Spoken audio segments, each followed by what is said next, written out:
Hi, it has been a long time coming, but I'm finally doing the crochet tag. I'm going to be looking in this direction a bit because that's where the questions are, but I'll get straight into it. How long have you been crocheting? I learned to crochet when I was about 7 or 8, and I've crocheted on and off since then. Usually there's years between projects, but for the past 2 years I've been crocheting non-stop nearly every day. In the past 2 years there's probably been 3 days when I haven't crocheted at all, but yeah, that's how long I've been crocheting. Who taught you how to crochet? My mum taught me how to crochet, and she didn't know anything about crochet terms. She knew what a hook was. She knew, she would say stitches, she would say chain, and she would tell me to dip. That's how I learnt to crochet. And it's funny because last year she was looking at some of the stuff that I did, and she was like, wow, how did you learn to do that? You know, and she even asked me, she goes, who taught you to crochet? I said, you did. You taught me to crochet and to knit. She's like, but I can't do that. I said, yeah, but you taught me the basics and that's all you need to know. And so she said something like, so can I take credit for some of that? I was like, yeah, for a little.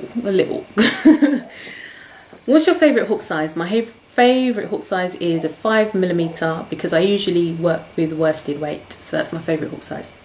What's your favourite brand of hooks? I don't have a favourite brand. Maybe I should say my favourite brand is No Brand. I got my hooks off the internet. They're these aluminum ones that come in different colours, and they work fine for me. I mean, everybody goes on about the clover hooks, and there's the other one with the woman's name, I can't remember. But I've got a bamboo hook, which is okay, but it kind of bends, not bends, but you could feel it yielding in your hand whilst you hook. And I just like my aluminum ones. They work fine for me. What's your favourite yarn? My favourite yarn would have to be mercerized cotton. Absolutely love the sheen, the feel, the lightweight. It's a beautiful yarn to work with, and the finished product looks beautiful. My favourite pattern would have to be, I think, oh, the sun's coming. My favourite pattern would have to be the butterflies by Shop Etsy. I make them into earrings. They are very, very pretty. I love those. And I think, well, I've got a favourite written pattern, which is the Love Blanket that I did earlier on this year. That was really, really nice. Love that pattern. Yeah. Oh, my favourite pattern is My Nifty Flower. So go out and get it. Who's your favourite crochet guru? I do not have a favourite crochet guru. I have, if you want to call them gurus, there are many people that I respect and look up to, and they kind of got me hooked on this crochet thing. I think when I first started full-time crocheting and realising all the crazy things you could do with crochet, I think the first person I looked at was Teresa, TJW1963. Amazing, and the way that she just simplifies everything and broke it down was great. Then I saw people like Beth in Texas, Bob Wilson, Marcel, One Virtuous Woman. I think nearly everyone has done, when they've started crocheting, has done Marcel's Newsboy. That, I would say, really got me hooked, because I sat down one night, after I sat down that entire night and went through every video, doing the tutorial with her and coming out with a finished product. That was it. I was hooked from then. That was it. Also people like Mikey. I was just like, a guy can crochet and be that good, and he also just simplified it, broke it down, just so simple and straightforward. Lots of other people like Hector Nuga, who's kind of just come out with all of these videos, and they're so simple, so straightforward, funky, fashionable. You know, there's lots of people that I respect. What are you inspired by? I walk down the street and I see different colours and I think, oh, that'll go nice together. I walk past, I've been known to stare at people's hats. I have been known to ask these people, can I take a picture of your hat or your cardigan? I try not to do it to their children because I know I'd be like, are you looking at my child? You know, but yeah, I've kind of been, I've done it a couple of times where I've seen something and I thought, I can't leave this to go without capturing it. I need this. And I'll be like, you know, I'm not a stalker. I'm not asking for your phone number, your address, your name or anything. I really just need a picture of the pattern of your cardigan or a picture of the pattern of your hat. And you know, your face is definitely not going to be in it. I just want the pattern. I've been known to do that. But yeah, I'm inspired by lots of things. You see people do things and you think, I never thought of that. You know, lots of things inspire me. What do you use as a stitch marker? I have proper stitch markers, but they're a bit annoying because you have to twist them through. Danelle, Dee's Creations, she uses hairpins and those work really well. And sometimes I just use a piece of yarn and put it through, and whilst I'm going around I just use the same piece of yarn and just put it over. I don't tie it, I don't loop it through, I just literally put it over and crochet over it and it stays. And then when you're done you just pull it out. That's sometimes what I use. What's the highest amount you paid for one skein of yarn? I don't spend a whole load of money on yarn, especially if I'm doing work for someone, because it's just gonna put the cost up crazy. I think the most I've probably spent is about £6 or £7. How many times have you redone a project before you got it right? I cannot count, because I will redo it until it looks great to me. Until, you know, if I see a mistake, like a couple of weeks ago I was doing a blanket and there was a missed stitch probably about 15 rows down, and I pulled it right out to get that stitch back in, because I would never have felt right. If I know there's a mistake, I can see it, or it doesn't fit properly, there's no way that I would just keep going and give it to the customer. Do you know how to read patterns? Yes, I do. And this is a little bit of a bugbear for me. I was taught to crochet by my mother, who I said did not know anything about the crochet terminologies. She, you know, I taught myself like triple crochet, because she said, you know, go over, dip down, pull it through two, pull it through another two. And when I was crocheting, I thought, oh, what would happen if I put it around the hook twice and dip down and pull it through two, pull it through two, pull it through. You know, I taught myself that kind of way. But when I sat down and watched YouTube and heard HDC, DC, slip stitch, clusters and all of this kind of thing, I thought, I need to know what that is.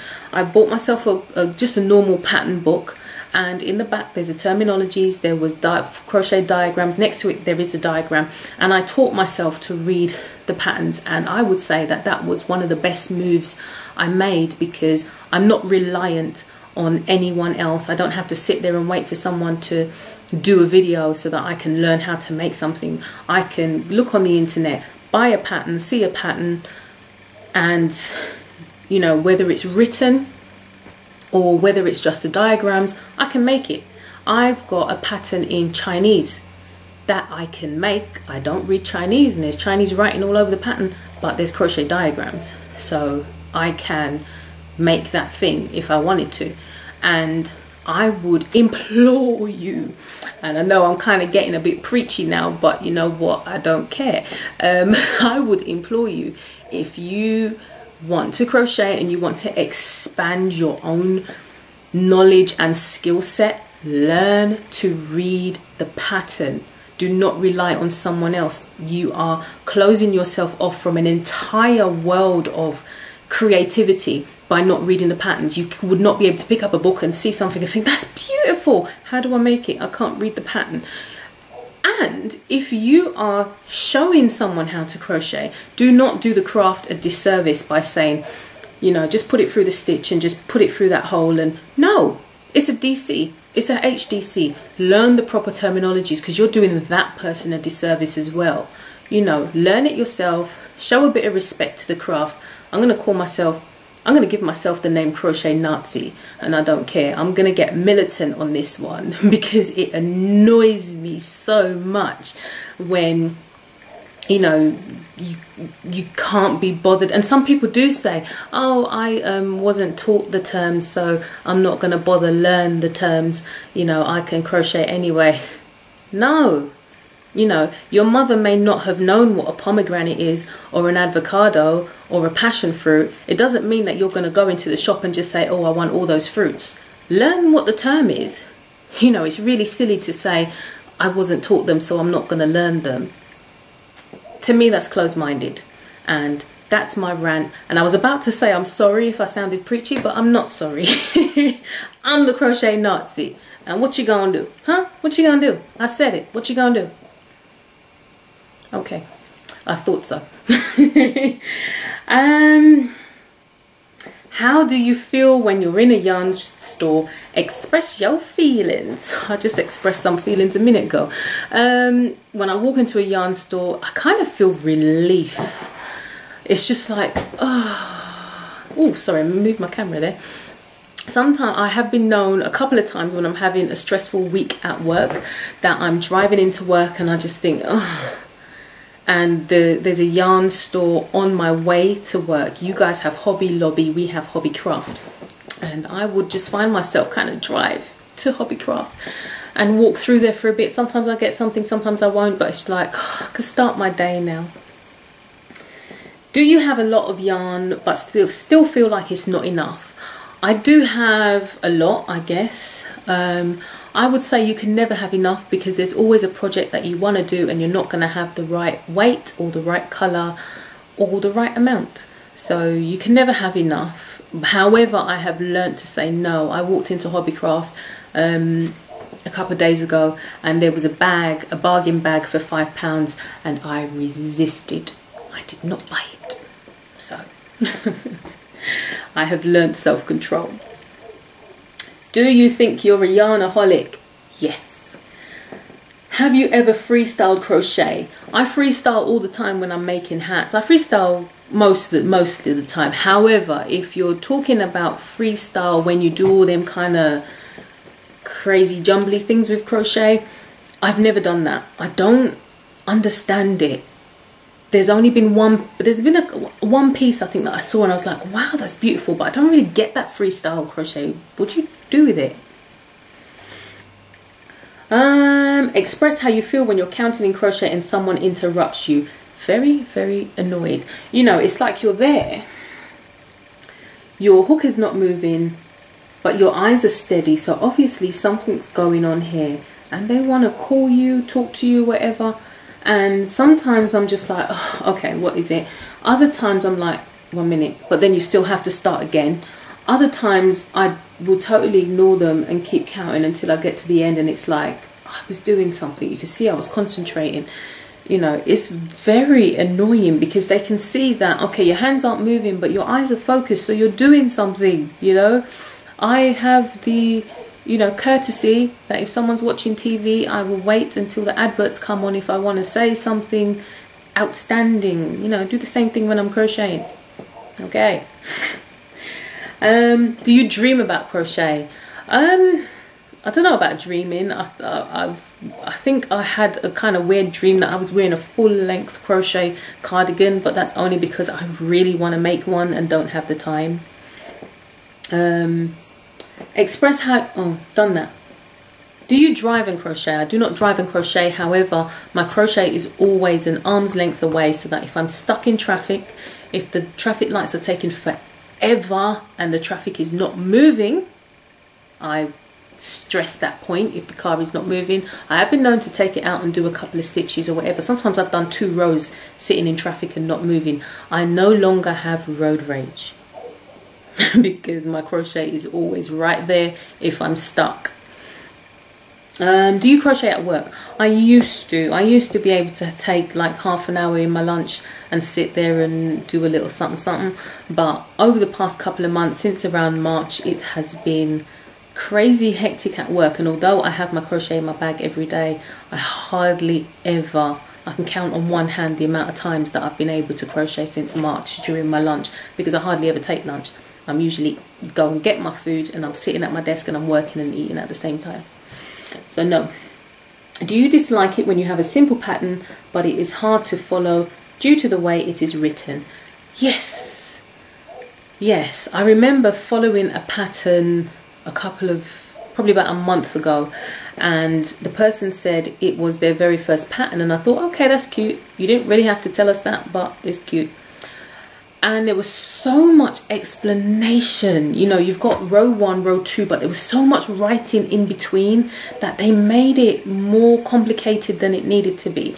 Plus there was a section where I did, like, say it was row 4, and then I was getting ready to do row 5, and then when I got nearly to the end of row 5, they wrote something and said, like, oh, if you did da da da da in row 3, then you should do that before row 4. And I was just like, why didn't you say that before?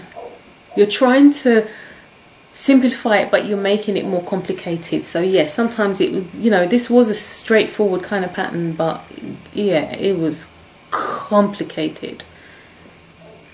How many UFOs do you have? I only have about 2. I don't keep many UFOs. I mean, I did go through a bag the other day and I found, I don't know what I was making, and for that reason I just ripped it out, because if, you know, I'm not having things sitting all around. I think right now I only have 2. One is an order and one is for me. Do you travel with your hook and yarn? Yes, like I said, I always have a hook and yarn with me, unless, like the other night, we were going out for ice cream, and you know, we were only going to get ice cream and that, so there was no point in taking it, so I didn't take it. But I take it nearly everywhere. I take it, like the last time we were going to the cinema, and I did rope scarves in the cinema because it's literally just chains. I did rope earrings in the cinema because that again is only just chains. The boys were invited to a bonfire night party last week, and I took my crochet out and I finished a nice little Santa hat. So yeah, I travel with my hook and yarn everywhere.